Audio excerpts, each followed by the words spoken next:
Перед отправкой железнодорожного состава дежурный вместе с помощником проверяют техническую исправность деталей. Управлять современными поездами стало намного легче, признаются здесь. Но главное преимущество новых локомотивов – экономия топлива. Стрелки по маршруту на заняты.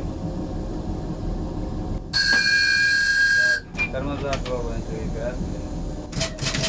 От восстановления к стремительному росту за последние несколько лет Гудермесское депо достигло признания на всероссийском уровне. За высокие показатели оно вошло в число лучших и награждается этим статусом в 4-й раз. Безусловно, заслугой достижений коллектива имеется начальника депо эксплуатационного депо Гудермес Тумхаджиева Султана Бухароевича, потому что с 2011 года это новая эпоха, и новым развитием депо эксплуатационное достигло этих всех результатов благодаря лишь личному вкладу этого руководителя, который смог организовать, который смог собрать это предприятие.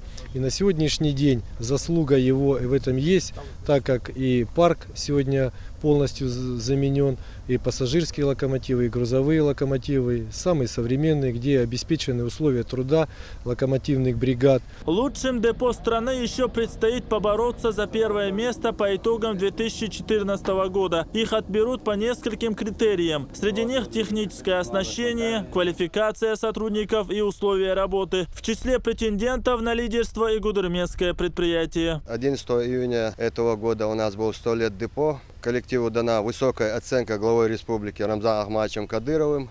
Значит, мы должны работать еще лучше. 4-й год коллектив занимает первые ведущие места в России. Коллектив видит, что происходит у нас в республике, как процветает. Вот, какое внимание уделяет глава республики Рамзан Ахматович Кадыров к спорту, труду. У нас единственная задача быть всегда первым.